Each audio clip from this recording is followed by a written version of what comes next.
आज हम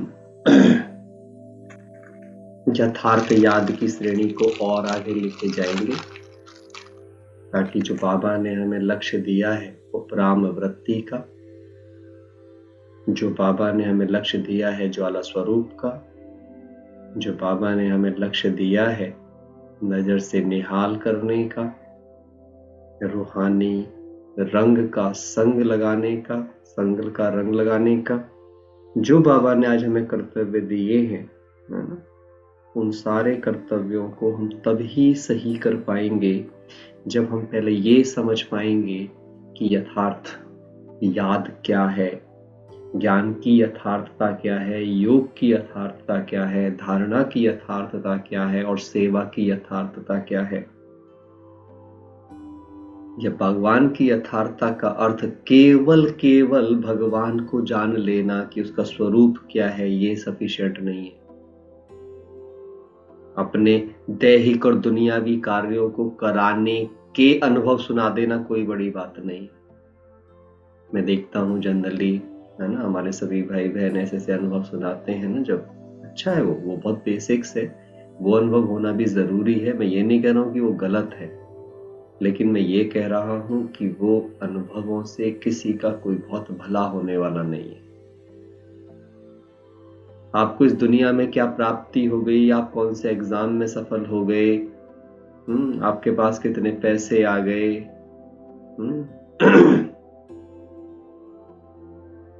वो अनुभव इम्पोर्टेंट हैं, वे भी एक कारण हैं कि किसी न किसी को वो लेकर के आ जाएंगे। लेकिन आप मुझे बताइए, ये अनुभव सुनाना कि मुझे क्या मिला, इससे दूसरे को भी मिल जाएगा क्या? उसमें कई चीज रोल प्ले करेंगी। उसमें रोल प्ले करेगा कि उस आत्मा ने भी क्या उतना ही तीव्रता का पुरुषार्थ किया जितना कि जिसको प्राप्त हुआ है उसने किया, एक बात।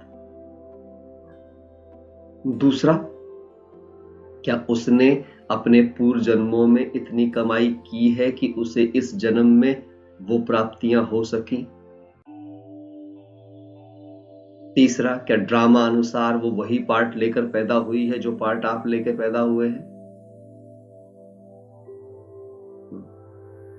चौथी बात, क्या वो भी शिक्षाओं को, सिद्धांतों को उतना ही पालन करती है जितना आप पालन करते हैं। अनुभव इंपॉर्टेंट है, लेकिन अनुभव से ज्यादा इंपॉर्टेंट है कि उस अनुभव को करने के लिए आपने किया क्या।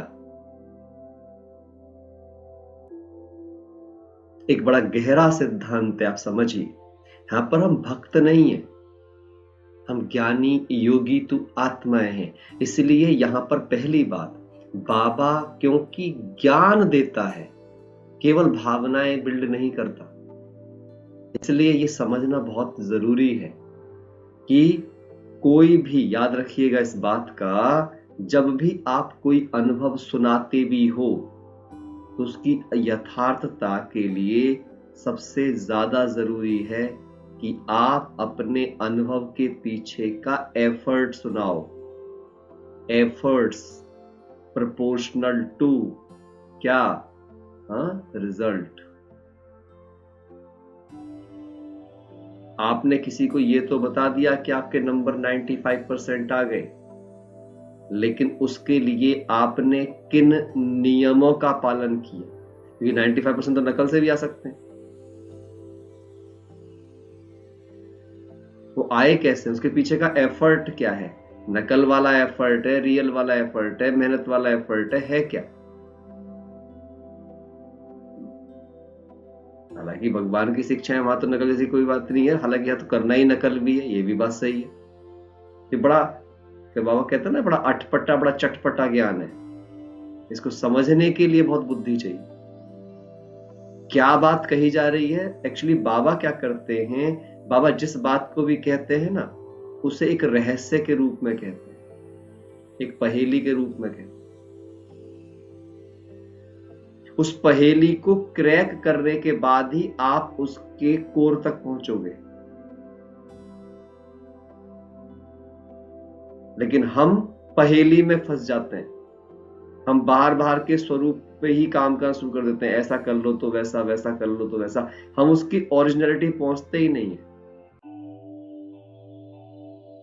जैसे आपने देखा होगा बच्चे भी जब पढ़ाई करते हैं, क्योंकि मैं एक टीचर रहा हूं, उसके ऐसे से मैंने देखा है बच्चों को, जो बच्चे भी होते हैं उनकी खास बात क्या होती है, दो तरह के बच्चे होते हैं।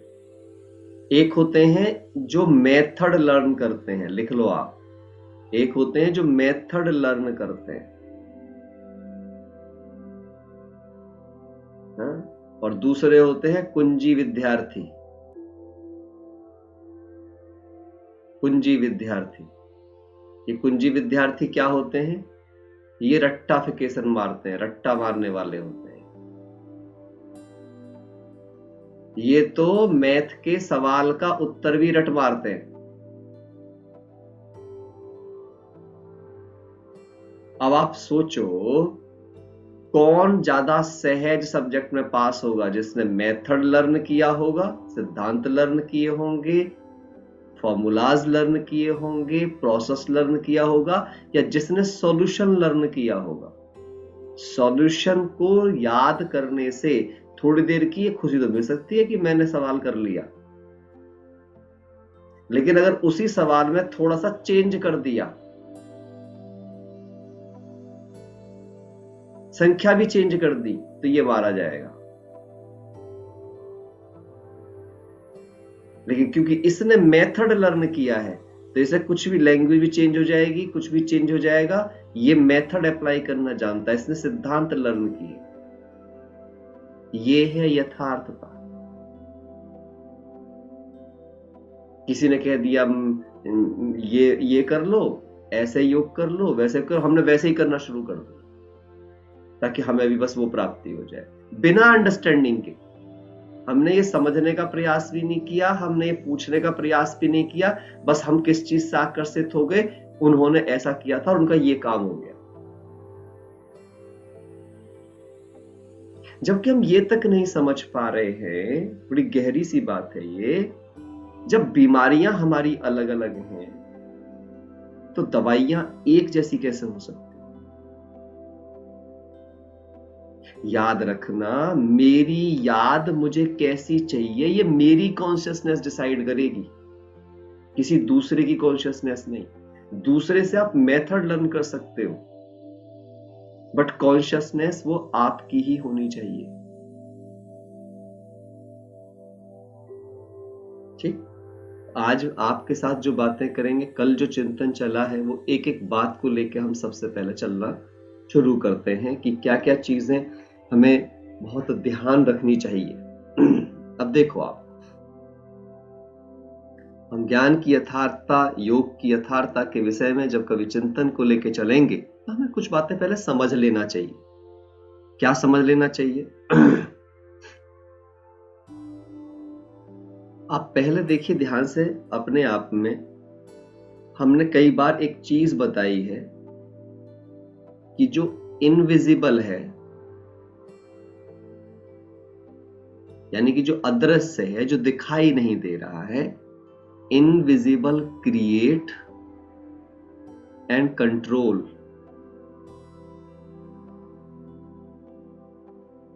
The visible.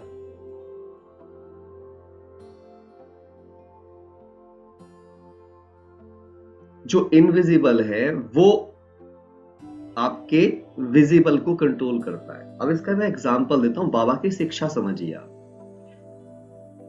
बाबा की शिक्षा क्या है, बाबा ने जो लक्ष्य दिया है वो लक्ष्य क्या है, यहां पे ध्यान से देखेंगे। पहली बात, बाबा ने आपको कभी भी ये लक्ष्य नहीं दिया कि सोना चांदी पाना है, बड़े बड़े महल माड़ियां पाने हैं, इसका बाबा ने कभी लक्ष्य नहीं दिया, किसी मुरली में नहीं दिया आज तक। बाबा ने लक्ष्य क्या दिया था, देखो आप, सर्वगुण संपन्न।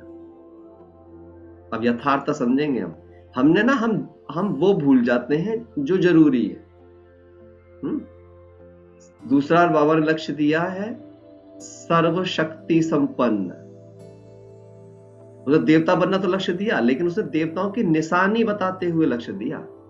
सर्वगुण संपन्न, सर्वशक्ति संपन्न, 16 कला संपूर्ण।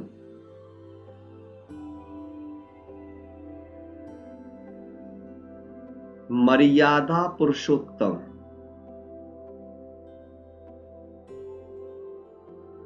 ध्यान से समझिएगा सब इस बात को, इसमें बहुत गहरे राज समाये हैं। और डबल अहिंसक।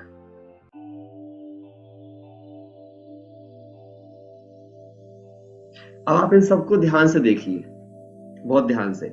ये सारी की सारी स्टेजेस जो हैं, ध्यान से देखना, ये इनविजिबल हैं या विजिबल हैं? किसी ने आज तक सर्वगुण देखे हैं? सर्वशक्तियां देखी हैं? कैसी होती हैं, कैसे रंग की हैं, कितनी बड़ी कितनी छोटी हैं? 16 कलाएं देखी हैं? उनके प्रभाव देखे हैं? उनके द्वारा किए गए कर्म देखे हैं? किसी में बहुत साहस है तो उसका साहस उसके कर्म में देखा, अरे इसने तो ये असंभव काम भी कर दिया, कितना साहस है इसमें। आपने किसी के कर्म को देखकर पता लगाया कि इसके अंदर कितनी ताकत है, अंदर में इनविजिबल, कितना पेशेंस है इसमें। किसी की समझ कितनी है, जब सिचुएशन आई उसने उसको सॉल्व कर दिया तो आपने कहा अरे ये तो बड़ा ही समझदार है। समझदारी दिख नहीं रही थी, दिखा क्या था आपको? समस्या का समाधान। समझना है ये बात। तो भगवान क्योंकि इनविजिबल है, इसलिए उसने लक्ष्य भी क्या दिया है हमें? इनविजिबल, ना कि विजिबल। उसने कभी नहीं कहा कि मैं तेरा ये काम कर दूंगा, वो काम कर दूंगा, तेरे पहाड़ जैसे काम को भी मैं वो सब ना, मैं तुझे ये सिखाने आया हूं, ये आ जाएगा तो तेरे बाकी सब काम अपने आप होंगे, अपने आप। अब किसी के पास, मैं हमेशा एग्जांपल देता हूं, अगर पैसा है, एक तरीके से सोचो आप, तो कोई भी चीज ले सकता है ना, वो जो चीज खरीदी जा सकती है पैसे से, पावर तो उस चीज में है। तो हमारे पास जो धन है, जो धन की बात, जो बात चलती है, कि मैंने धन की इसलिए बात करी क्योंकि बाबा भी क्या कहते हैं, सबसे ऊंचा धन क्या है? ज्ञान धन कहता है बाबा, ज्ञान धन। रत्न कहता है इन्हें, हीरे मोती कहता है इन्हें बाबा। क्यों कहता है? क्योंकि दुनिया भी सब चीजें इससे ही खरीदी जाती है, धन से खरीदी जाती है, रत्नों से खरीदी जाती है, हीरे मोतियों से खरीदी जाती है। तो भगवान कौन सा वाला धन देता है, भगवान कौन से वाले हीरे मोती देता है? मेरा फोकस वो होना चाहिए। और आप खुद सोच के देखो, बहुत ध्यान से सारे भाई बहन सोचना, जो भी कह दिए, कि भाई सर्व गुणों को देख लो आप, सर्व शक्तियों को देख लो आप, 16 कलाओं को देख लो आप, मर्यादा की स्थिति देख लो, डबल अहिंसक की स्थिति देख लो, आप सारी चीज देखो। आप इन सारी चीजों को देखो उठा करके, इनमें से कोई सी चीज ऐसी है जो विजिबल है?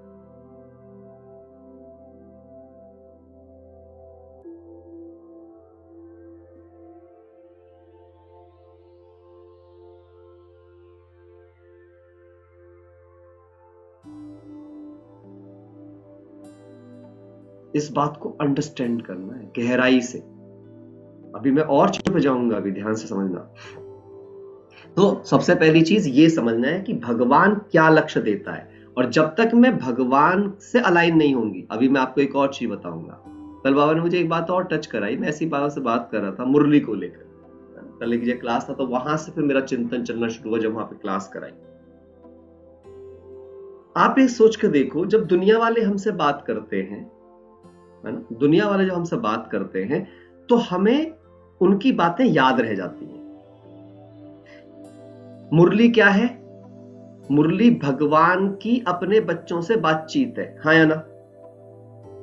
कल मैंने ऐसे समझा उसको, है ना। आप उसे पढ़ाई भी समझ सकते हो, आप इसे समझ सकते हो कि वो भगवान की अपने बच्चों से बातचीत है। जैसे एक पिता अपने बच्चों को समझानी दे रहा है। कैसे समझाने दे रहा है? मुरली के माध्यम से। मुरली भगवान की समझानी है बच्चों को। अब अपने से एक सवाल पूछो उठा करके, मतलब मुझे दुनियावी मनुष्यों की बातें याद रहती हैं, इसका मतलब मुझे दुनियावी मनुष्यों की बातें इंटरेस्टिंग लगती हैं। और अगर भगवान की मुरली मुझे याद नहीं रहती है, इसका मतलब भगवान की बातचीत मेरे लिए इंटरेस्टिंग नहीं है।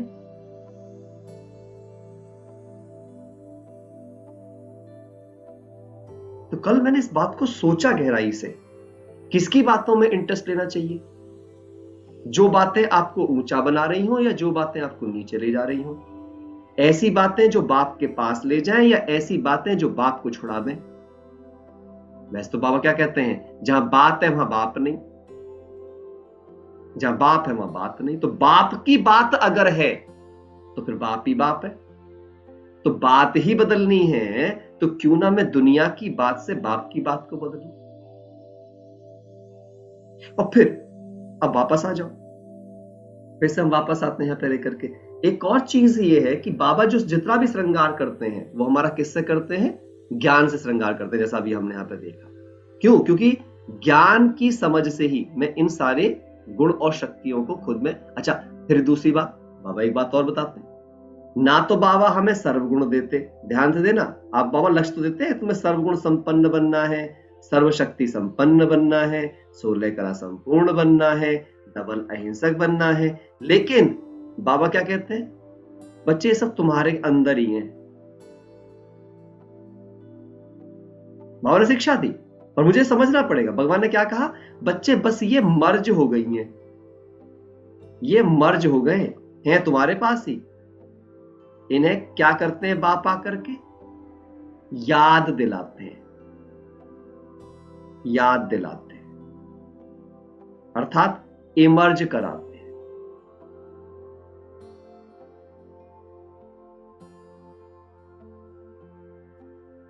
जैसे कोई चीज आपके कमरे में अंधेरा हो, अंधेरे में खो गई हो, फिर लाइट जला के टॉर्च जला करके चीज देख रहे हो, तो वो टॉर्च है, वो बेसिकली दिशा मिल रही है। वो कब समझ आ रही है पूरी बात?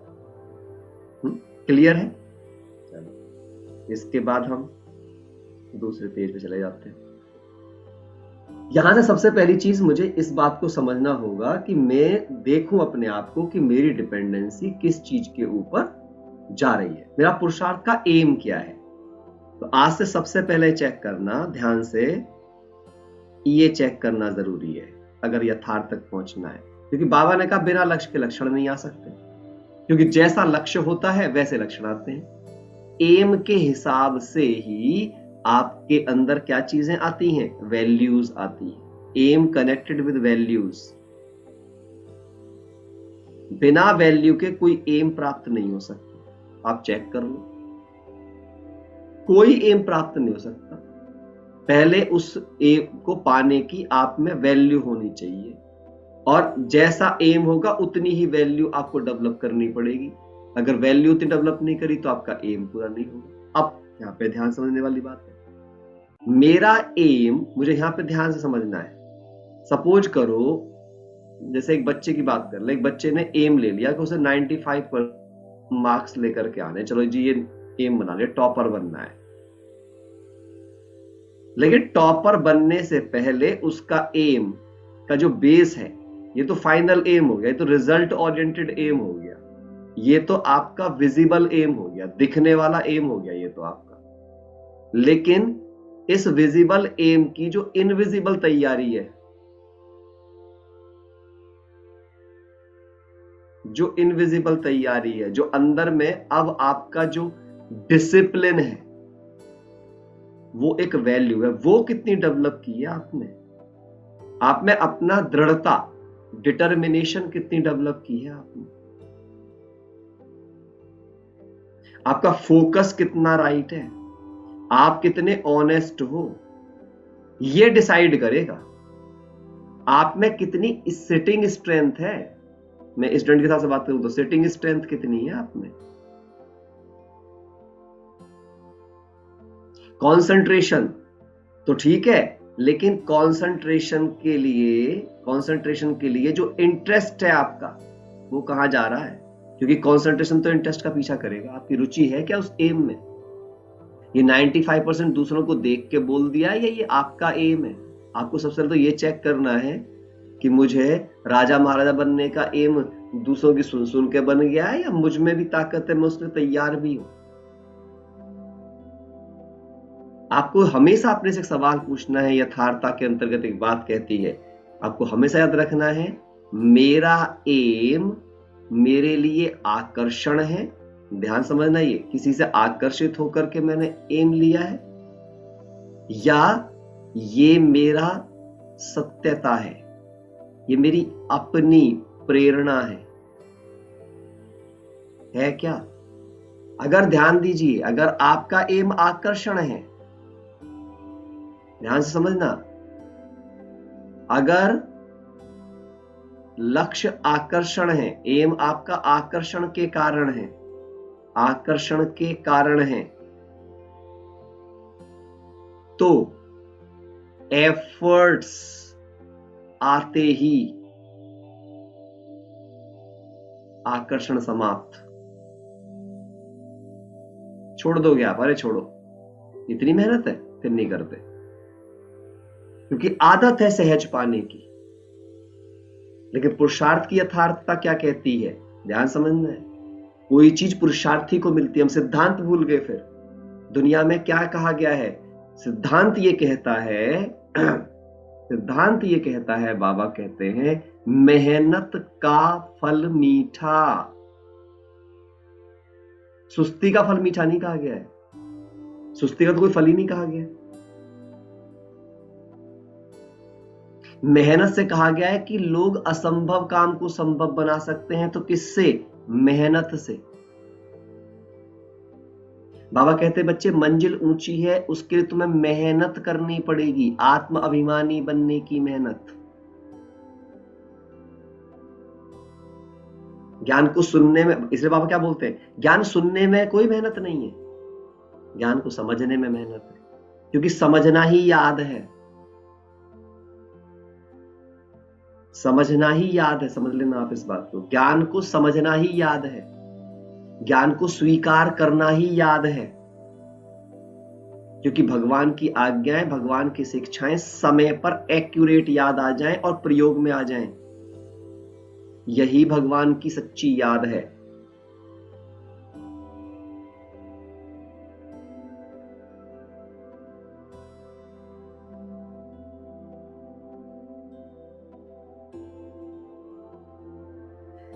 अब एक और बात समझना आप, मेहनत क्या बनाती है हमें? ध्यान समझिएगा इस बात को। जो हार्ड वर्किंग लोग होते हैं, डिसिप्लिन लोग होते हैं, उन्हें क्या कहा जाता है? यथार्थता समझनी है तो हम क्योंकि हम कर्म को पूरा गहराई समझ रहे हैं यहाँ पे। यथार्थता केवल एक नहीं हुई कि हाँ जी भगवान को हमने सत्य पहचान लिया। अरे भगवान को सत्य पहचानने का अर्थ है भगवान क्या करने आया है, कैसे करने आया है, क्यों करने आया है, क्या विधियां हैं, क्या उसके प्रोसेस है, क्या उसके पैटर्न है, कैसे लक्ष्य तक लेके जाएगा, क्या ब्लूप्रिंट है, सब कुछ को समझना। वैसे नहीं जैसे मुझे समझ में आ गया है। बाबा करने से बाबा के पास तक नहीं पहुंच सकते हम। वो तो बाबा इसलिए कह देता चलो नाकू से कुछ तो अच्छा है, कुछ तो कर ही लेगा। अंडरस्टैंड करना है। मेहनत क्या बनाती है? आप देखो, आप जितने भी रॉयल पोजीशंस होती हैं दुनिया में, रॉयल पोजीशंस वो मेहनत से मिलती हैं, हाँ या ना? देख लो आप उठा करके, किसी को आईएएस बनना हो, आईपीएस बनना हो, आईआईटीएन बनना हो, कोई बड़ा एक्टर बनना हो, कोई भी बड़ा व्यक्तित्व आपको हासिल करना हो, देख लो आप दुनिया में एक इंसान उठा के दिखा दो जो बड़ा कहलाया हो और बिना मेहनत के कहलाया हो। और ध्यान सुनिएगा, अमीर की बात नहीं कर रहा हूं। खानदानी अमीर हो सकता है, किसी को परिवार से संपत्ति मिल गई हो, संपत्ति मिलने की बात नहीं कर रहा हूं मैं यहां पे। यहां बात कर रहा हूं चरित्र से अमीर बनने की। यहां बात कर रहे हैं हम व्यक्तित्व की। एक भी व्यक्तित्व का नाम नहीं बता सकते जिसने उसके लिए बहुत प्राइस पे ना किया हो, बहुत मेहनत ना की, बहुत पुरुषार्थ ना किया। बस फर्क क्या होता है, एक और खास बात आपको बता देता हूं। जो बाबा कहते हैं मोहब्बत से मेहनत खत्म हो जाती है, तो एक बात और याद रखना, कौन सी मोहब्बत, किसके साथ मोहब्बत, किसके साथ मोहब्बत? क्योंकि प्राप्ति चाहिए तो लक्ष्य के साथ मोहब्बत, अपने एम के साथ मोहब्बत चाहिए। जिसको अपने लक्ष्य से प्यार हो जाता है उसे उसके लिए कुछ भी करने में थकान नहीं होती।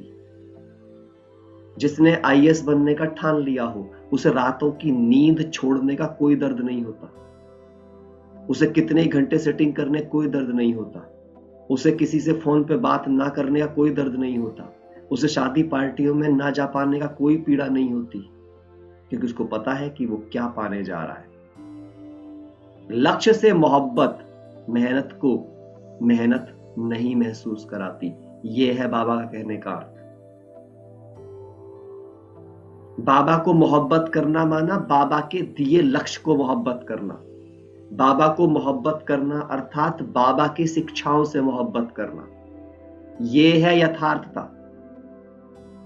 एक बात बताओ, अगर बाबा एक बाबा शब्द या बाबा संबंध से मोहब्बत करने की बात करता रहता है ऐसे, तो फिर तो दुनिया में भी हम मोहब्बत ही तो कर रहे थे किसी से। बाबा खुद अपने आप में क्या है?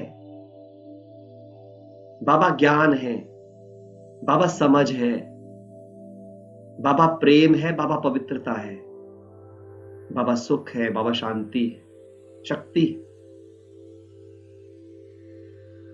रचयिता है, क्रिएटर है, क्रिएटिविटी है बाबा। समझे इस बात को गहरे से लेकर के। और तभी बाबा कहता मेरे समान बनो। मैं ज्ञान का सागर हूं, तुम भी ज्ञान का स्वरूप बनो। वो बनो जो मैं हूं। मन से मन को जोड़ो। मन मनाभव का मतलब है जो मेरे मन में चल रहा है वो तेरे मन में चले। ये है मन मनाभव। जो बाप के मन में चल रहा है वो मेरे मन में चले। और बाप का मन में क्या चल रहा है ये कैसे पता चलेगा? मुरली।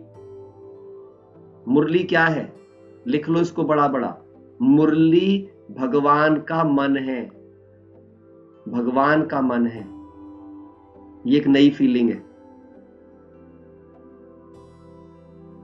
मुरली क्या है? भगवान का भाव है। भगवान का भाव। इसलिए इसे खाली मुरली है, मैंने मुरली सुन ली, एक नियम की तरह मत सुने। वो मेरे भाव को बदलने वाली है, मेरी भावनाओं को बदलने वाली है। आज मेरी अच्छा एक बताओ, और कभी क्या भगवान के भाव में कभी दुख सुख है ना? सबसे परे है वो। Understand deeply. Understand deeply. तो जब मैं भी मुरली का स्वरूप बन जाऊंगी, मैं भी दुख सुख से मुक्त हो जाऊंगी। जब भगवान का मन और मेरा मन समान हो जाएगा, हम दोनों का कम्युनिकेशन इस स्तर पे हो जाएगा, तब मेरे लिए इस धरती पर क्या हो जाएगा? ध्यान से समझना इस बात को गहराई से। क्या हो जाएगा? केवल मुझे भी बाप के समान कल्याण ही दिखाई देगा। फिर देगा मुझे कल्याण ही दिखाई देगा। कब? जब मेरा मन मुरली हो जाएगा। ये लिखो, अच्छा शब्द बाबा ने, अच्छा सेंटेंस लग रहा है, पढ़ना इसको बार बार। मेरा मन मुरली हो जाएगा। क्योंकि मन में क्या चलते हैं? संकल्प, विचार, भावनाएं। और मुरली क्या है? भगवान के संकल्प, विचार और भावनाएं। जब मेरा मन मुरली हो जाएगा तो मैं मुरलीधर की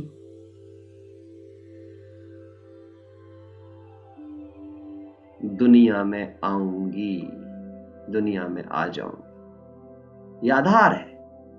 इसलिए बाबा कहते हैं अपने आप में, जिसका मुरली से प्यार है उसी वही मुरलीधर से प्यार है। ये यथार्थता समझनी है मुझे अपनी एक्टिविटीज को चेक करना है डीप लेवल पे जाकर के कि वो क्या कह रही है। अब मैंने अभी आपको क्या बताया कि रॉयल कब बने? मेहनत क्या बनाती है हमें? मेहनत रॉयल बनाती है। तो पहले आपको क्या बनना पड़ता है? पहले आपको रॉयल बनना पड़ता है। किस में? आदतों में, संस्कारों में। आदतों में, संस्कारों में।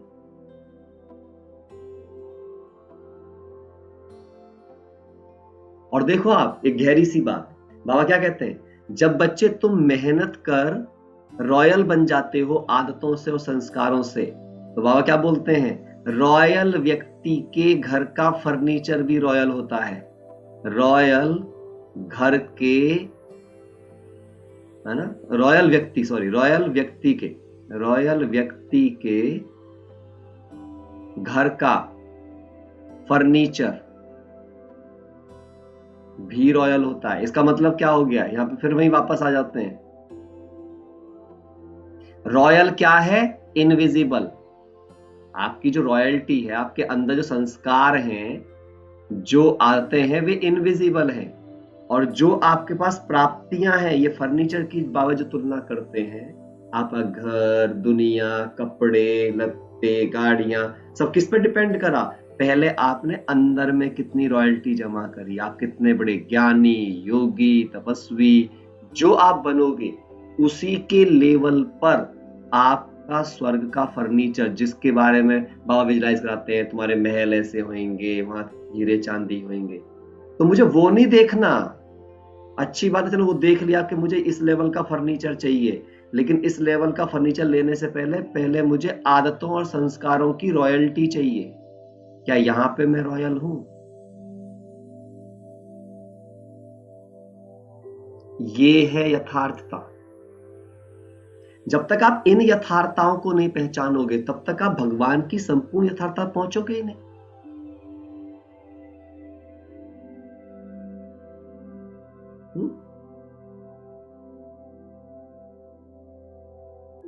अब जब हम ये मेहनत करना शुरू करते हैं, अब मैं सोचा करता था कि भाई अब तक मुझे इतने साल ज्ञान में हो गए, पता नहीं कैसा ज्ञान योग मैंने किया, वो चीज ठीक थी ठीक थी नहीं।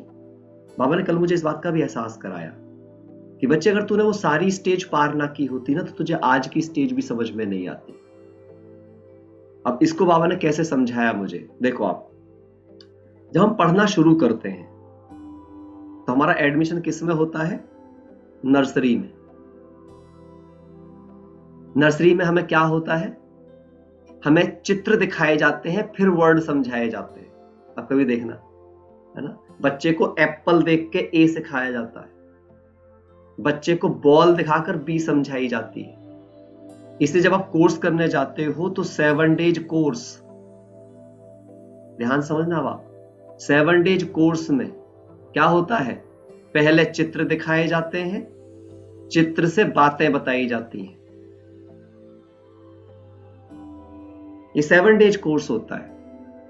और इसीलिए योग की पहली स्टेज भी विजुअलाइजेशन होती है। हमें विजुअलाइजेशन कराया जाता है चित्रों को दिखा करके, ये परम धाम है, हम परम धाम पहुंच गए, हम यहां पहुंच गए, ताकि थोड़ा सा पहले इस दुनिया के चित्रावली जो दिमाग में बसी हुई है उससे मुक्त हो सके। इसीलिए भगवान पहले उन चित्रों को, कहते हैं चित्र से चरित्र बनता है। क्यों बाबा चित्र दिखाता है? क्योंकि सबसे बड़ी बात है, हम चित्रों में रहते रहते चित्रों की दुनिया के लायक बन गए। और चित्र क्या बनाते हैं? चित्र से चरित्र निर्माण होता है। भले ही विचित्र बाप करता है, चरित्र भी विचित्र है, बनाता भी विचित्र बाप है, लेकिन चित्रों को देखने से बनता है। इसलिए कहते हैं किसी के घर के चित्र देखकर आप उसके चरित्र का अंदाजा लगा सकते हैं काफी हद तक, क्योंकि हमारा दिमाग चित्रों में सोचता है। ये यथार्थता समझनी है हमें कि मैं कैसे चित्रों को दिमाग में जगह देती हूं। मेरे दिमाग में जो चित्र बसे हुए हैं वो किनके बसे हुए हैं? अगर वे चित्र विकारियों के बसे हुए हैं, तभी बाबा ने भी 3-4 दिन पहले मुरली में बोला, बच्चे फिल्म देखना माना नरक में जाना। नरक में तो माना हम कैसों के चित्र देख रहे हैं, हम किनके बारे में चिंतन कर रहे हैं। अंडरस्टैंड करना है। तो 7 डेज का जो कोर्स है हमारे पास, वो हमारे पास बेसिक हो गया। और विजुअलाइजेशन का योग करना भी बेसिक है, नर्सरी है। हम आज तक भी अगर विजुअलाइजेशन में बिजी है ना, तो वो योग नहीं चल रहा है, वो केवल योग का आप एक फीलिंग जैसी ले रहे हो, बस संतुष्टता सी मिल जा रही है। इसीलिए हम उतने समय तक खुश रहते हैं जितने समय तक वो योग लगाते रहते हैं, क्योंकि विजुअलाइज कर रहे हैं ना, उसमें बिजी है, तो बुद्धि व्यर्थ से हट गई है। जैसे एक मंत्र जाप करने वाला ओम नमः शिवाय, ओम नमः शिवाय, ओम नमः शिवाय, या कोई आरती या किसी या भगवान सामने खड़ा हो जाता है, तो जितने समय तक वो उसमें रहता है उतने समय तक उसको अच्छा लग रहा होता है। जैसे ही वहां से हटता है फिर वैसे। तभी हम कहते हैं जब मधुबन आते हैं तो अच्छा लगता है, सेंटर जाते हैं तो अच्छा लगता है, योग में बैठते हैं तो अच्छा लगता है, लेकिन जैसे प्रैक्टिकल में आते हैं फिर हमारा सब खराब हो जाता है। क्यों? क्योंकि योग थोड़ी हुआ। योग होता तो हम मेथड लर्न करते। मुझे नहीं पता वो कितनी बात समझ में आ रही है, क्योंकि आधे तो जमा ही ले रहे हैं जूम पे बैठे, है ना, और कुछ तो जो वीडियो ऑफ कर लेते हैं उनका पता ही नहीं वो जमा ही ले रहे हैं या ढंग से सुन भी रहे हैं या नहीं सुन रहे। अगर आपको जवाई आ रही है ना, इसका मतलब आपको इंटरेस्ट नहीं आ रहा पढ़ाई में। अंडरस्टैंड करें इस बात को, कोई भी कहीं भी। और यही कारण होता है अच्छे स्टूडेंट में और साधारण स्टूडेंट में, यही अंतर आता है। कितने अलर्ट हैं हम, कितने एक्टिव हैं हम। आप पता है जो चीज आज आपको समझने के लिए मिल रही है ना, हो सकता है किसी को आप में 2 साल हुए, 10 साल। हमें ये बात है 27 से 28 सालों में जाके समझ में आई। पश्चाताप है हमें इस बात का। काश कि हमें यही जो आज मैच्योरिटी समझ आई है, ये अगर कुछ साल पहले और आ जाती तो शायद। परंतु ड्रामानुसार ये भी कल्याणकारी, अब मान के हम खुश रहते हैं। पहले बहुत दुख हो जाता था कि अरे ऐसा क्यों हुआ। अब ये समझ में आने, यही यथार्थता है कि जब ये समझ में आ जाए कि सही सिचुएशन जा रही है तो अंडरस्टैंड करना है। तो विजुलाइजेशन जो होती है वो फर्स्ट स्टेज होती है ना। तो क्या हो गया, 7 डेज के चित्र हो गए, विजुलाइजेशन हो गया। जैसे ही 7 दिन के चित्र पूरे होते हैं, मुरली शुरू हो जाती है। अब ध्यान समझना बाप, उसके बाद क्या सी चीज शुरू होती है, मुरली। अब आप देख रहे मुरली में कोई चित्र नहीं होता, टेक्स्ट ही टेक्स्ट होता है। ये खास बात है। और आप देखना 7 दिन का कोर्स झेल जाता है आदमी, मुरली नहीं झेलती उससे। इसलिए आप देखो कितने लोग कोर्स करते हैं लेकिन मुरली कितने लोग सुनते हैं। ये बड़ी गहरी और समझने की बात है। हाँ या ना? हाँ? क्या कहेंगे सारे? मैं सही कह रहा हूं या नहीं कह रहा हूं? जैसी मुरली शुरू होती है आधे लोग गायब।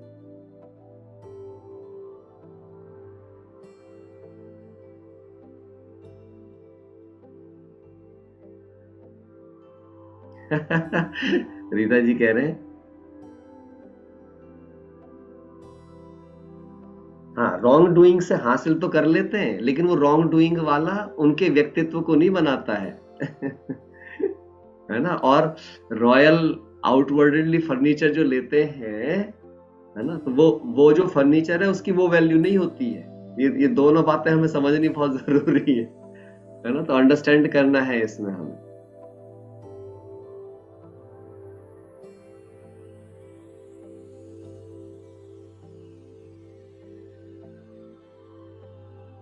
यस, चलिए। तो मुरली क्या होती है, टेक्स्ट। तो लोग गायब हो जाते हैं वहां पे लेकर के, उनको मुरली सुनते समय पे लगता नहीं समझ नहीं आ रही है क्या कह रहे हैं ना, ये समझ क्यों, वही प्योर ज्ञान है। अब वो क्या समझ में आया, क्योंकि वो तो भगवान का माइंड सेट है ना। अब एक साधारण व्यक्ति जिसने अभी अपनी बीमारियों को समझा तक नहीं है, अपनी चेकिंग तक नहीं करी है, रियलाइज तक नहीं किया है, उसे कैसे मुरली समझ में आएगी। तो मैं आपको बताऊं, मेरा ये पर्सनल अनुभव है। जिसको 7 दिन का कोर्स कराते हैं ना, उसे 3 महीने तक मुरली अकेले को सुनानी चाहिए। लोग गलती ये करते हैं, 7 दिन कोर्स कराया, मुरली में बैठा दो। अब आप सोचो, एक 12वीं क्लास के बच्चे को और एक नर्सरी क्लास के बच्चे को एक ही क्लास में बैठा दो। अब नर्सरी वाला एंजॉय करेगा क्या? लोग कह तो देते हैं, बहुत लोग ना मुरली में ना टिकते नहीं है। ये नहीं देखते कि हम गड़बड़ कर रहे हैं। वो ठीक है, अब वो सब ड्रामा कह लो भाई। अब ड्रामा कह दोगे तो फिर तो बात ही खत्म होगी, हमारा मुंह चुप हो जाएगा। लेकिन अगर आप उसकी सत्यता को परखोगे, कभी करके देखो। आप किसी भी इंसान को बोलो 3 महीने का कोर्स है आपका, 7 दिन का कोर्स ही मत बताओ ना। यदि आप अपनी टेंशन से मुक्त होना चाहते हो, यदि आप अपनी चिंताओं से मुक्त होना चाहते हो, दुखों से मुक्त होना चाहते हो, तो 3 महीने का कोर्स है, कम से कम 90 दिन। क्यों कह रहा हूं मैं ऐसा? क्योंकि 21 दिन में आदत बनेगी और 3 महीने में संस्कार। और जब उसका वो संस्कार बन जाएगा, ज्ञान जिस दिन उसका संस्कार बन गया, अब आपको मेहनत नहीं करनी उसके ऊपर। अब जीवन बनाने की मेहनत वो खुद कर लेगा। हमारी मेहनत है किसी व्यक्ति की आदत और संस्कार बनाने तक, उसके बाद की मेहनत वो खुद कर लेगा। इसलिए मैं विदेशों से बड़ा खुश होता था। विदेशों में कहते हैं 3 महीने कोर्स होता है, और वो इसीलिए होता है, वो नए को नहीं बिठाते कभी भी उसके अंदर, जब तक कि उसकी सारी क्लैरिटी ना हो जाए। वो जितने प्रकार के डाउट लेके बैठा हुआ है, असलियत 7 दिन के कोर्स के बाद तो डाउट शुरू होते हैं, है ना। तो उन डाउट्स तक जाने के लिए, वहां तक पहुंचने के लिए, रियलाइज कराने के लिए क्या क्वेश्चंस हैं, क्या कंफ्यूजन है, क्या सोच है उसकी, सामाजिकता की सोच कितनी हावी है उसके ऊपर, लोकलाज कितनी हावी है उसके ऊपर, वो तो बाद में समझ में आना शुरू होगा जब धारणाओं की तरफ चलना शुरू करेगा। तो मुरली की यथार्थता तक लेकर के जाना, तो सेकंड स्टेज होती है आपकी मुरली। अब दो चीजें यहां पे, मुरली सुनना, ये है आपकी सेकंड स्टेज, और ये सब योग की स्टेज बन रही है, ध्यान समझ लीजिएगा। इसीलिए पहला सब्जेक्ट ज्ञान है। यथार्थ समझिए, सीक्वेंस समझिए, विधि की राइट सीक्वेंस समझ में नहीं आया ना तो कुछ समझ में नहीं आने वाला। तो क्या हो गया, सेकंड से मुरली समझ में आ गई। अब मुरली सुनने के बाद तीसरी स्टेज आती है, क्या, मुरली पढ़ना, स्टडी। जगदीश भाई साहब कहते थे मुरली सुनने से काम नहीं चलता। जैसे आप स्कूल में जाओ, स्कूल में टीचर ने आपको टॉपिक पढ़ा दिया, खाली जो स्कूल की पढ़ाई पर डिपेंड रहते हैं वे कभी टॉपर नहीं बन सकते। घर आके क्या करनी पड़ती है, मुरली की तीसरी स्टेज होती है सेल्फ स्टडी। अगर आप मुरली को प्यार से खुद नहीं पढ़ते सही से, तो मुरली कभी आपकी अपनी बनेगी ही नहीं। It never going to happen. और हम अनुभव सुनाएंगे सब। बाबा ने जानकी दादी को कहा, अगर तुम्हें गैलअप करना है तो मुरली 12 बार पढ़ो। पर मुझे भी पढ़नी है, मतलब दादी जानकी का तो गैलअप था, मतलब वो कुछ दिन बाद, 1 साल बाद ही आ गई थी, तो उसका तो बहुत गैलअप था। हम इतने 20-20, 50-50 साल के बाद आए, हमारा कोई गैलअप नहीं है। अपना गैलअप कैसे पूरा होगा उसकी कोई चिंता नहीं है। दादी का अनुभव सुना देंगे। दादी ने 1 साल गैलअप के लिए 12 बार मुरली पढ़ी, 24 साल मुरली पढ़ी। मैं इतने साल बाद आई हूं, किसी को भी 5 साल हुए, 10 हुए, 20, 30 भी हुए, तो भी 40-40 साल बाद आए थे। कितना गैलअप है उस ज्ञान का, उसे पूरा करने के लिए कितनी मेहनत करनी चाहिए, उसे हम करने को तैयार नहीं है। क्योंकि अब कहते हैं समय उतना नहीं, हम उतनी चीज नहीं कर सकते। लेकिन ये निश्चित बात है, जितने बार पढ़ने से दादी का 1 साल गैलअप पूरा हो गया, उतने ही बार पढ़ने से आपका 100 साल गैलअप भी पूरा हो जाएगा। ये खास बात है उसकी। आप पढ़ लो 12 बार, आप देखना आपका गैलअप कैसे पूरा होता है। योग का डिफरेंस ही खत्म हो जाएगा। बाप का माइंडसेट आपका माइंडसेट हो जाएगा। सेल्फ स्टडी, ये योग की स्टेज को इंप्रूव करने के लिए स्टेप हैं। अगर आपका योग अच्छा नहीं लग रहा है, योग इंप्रूव्ड नहीं है, योग में अनुभव नहीं हो रहे हैं, उसका मुख्य कारण है ये रोज मुरली ना सुनना, ध्यान से क्लास में जाके ना सुनना, और फिर मुरली की स्टडी नहीं करना। इसके बाद चौथा स्टेप चलता है फिर विचार सागर मंथन करना। यह सिखाता है आपको भगवान से कम्युनिकेशन। अगर भगवान के साथ कैसे बातचीत करनी है वो सीखोगे आप विचार सागर मंथन करके। जब आप उस ज्ञान पर अपने थॉट को चलाकर रियलाइज करोगे उनके पोटेंशियल को, उन अनुभूतियों को। क्योंकि आप सोचो, जब आप खुशी के विचार क्रिएट करना शुरू कर देते हो, खुशी के अनुभवों को याद करना शुरू कर देते हो, उनकी डेप्थ में आना शुरू कर देते हो, स्माइल आ जाती है, अंग खिल जाता है, शरीर में ऊर्जा पैदा हो जाती है, करने के लिए उत्साहित हो जाते हैं। तो विचार सागर मंथन के लिए बाबा हमेशा कहते हैं, जो इस मंथन को करता है उसे खुशी रूपी अमृत प्राप्त होता है। खुशी रूपी अमृत, क्योंकि मंथन करने से अमृत मिला।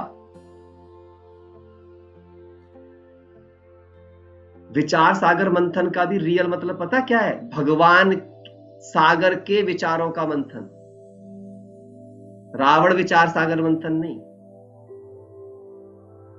सागर कौन है? शिव बाबा। सागर के विचारों का मंथन। सागर के विचार किसमें है? मुरली में। मुरली क्या है? भगवान के विचार, भगवान के भाव, सागर के विचार, सागर के भाव, उनका मंथन करने से क्या निकलेगा? अमृत। क्या होगी? खुशी। आप चेक करके देख लो, जब आपको ज्ञान के पॉइंट याद आ जाते हैं, टाइम पर आप प्रयोग कर लेते हो और जीत जाते हो, तो क्या खुशी में झूम जाते हो आप। उन्हीं अनुभवों को बांटते हो आप सबके साथ।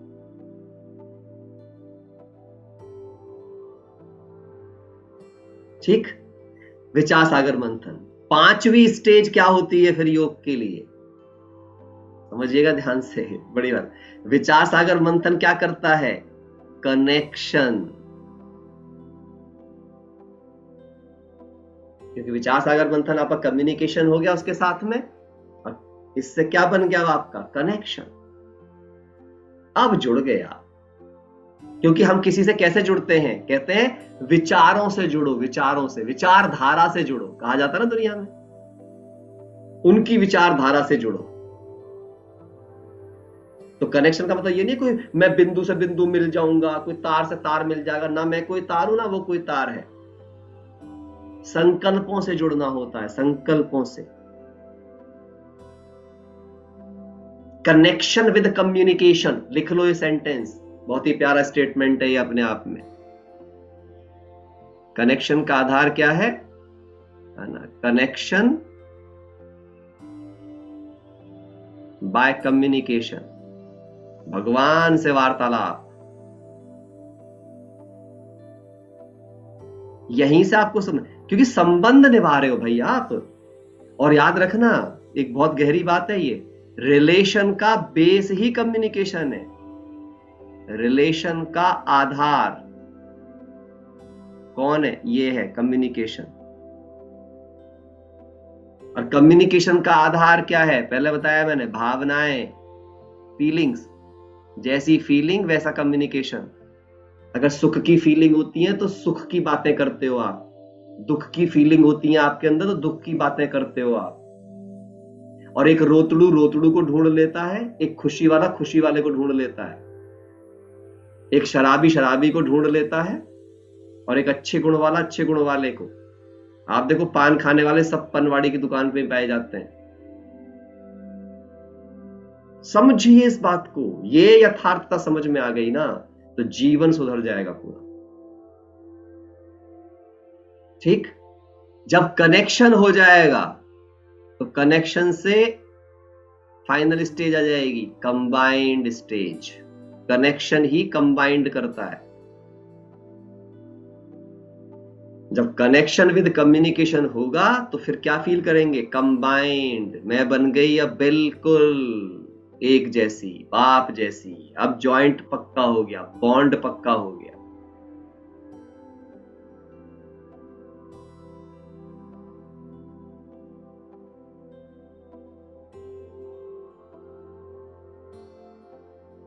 इसे ही बोलते हैं याद स्वरूप अवस्था। स्वरूप बन गया।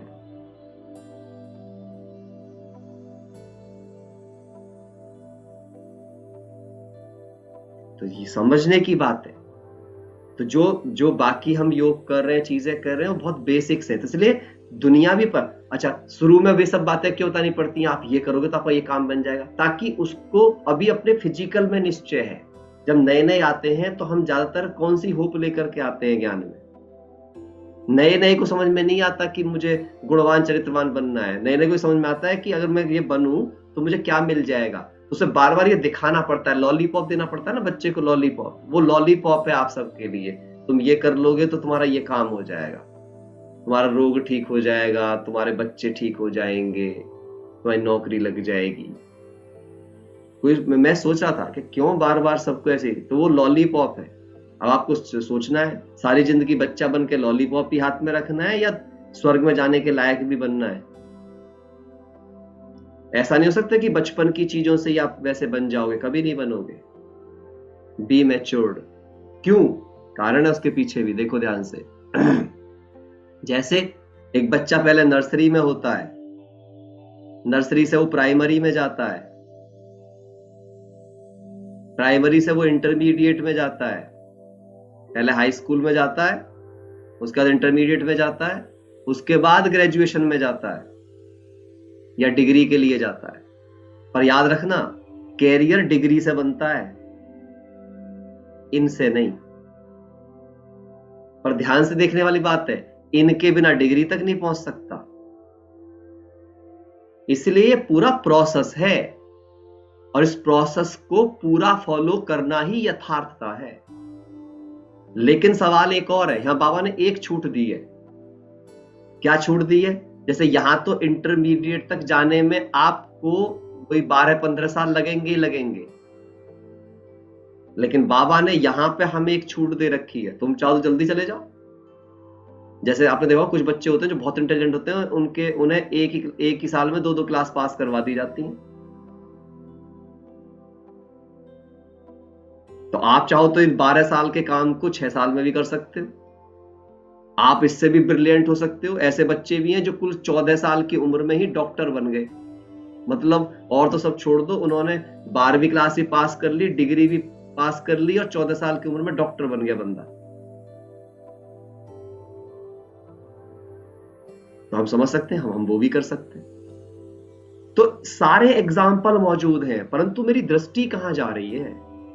मैं सॉफ्ट, एक बात पता है मुझे अपने से एक सवाल पूछना है, मैं इजी वे ढूंढ रही हूं या मैं राइट वे ढूंढ रही हूं? लिख लो इस बात को अपने पास। हमेशा सोचना है आपको, मैं आसान रास्ते ढूंढ रही हूं या मैं सही रास्ते ढूंढ रही हूं?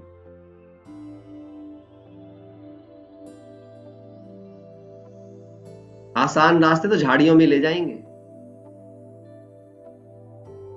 सही रास्ते जो हैं वो मेहनत तो मांगेंगे लेकिन सुख गारंटीड होगा।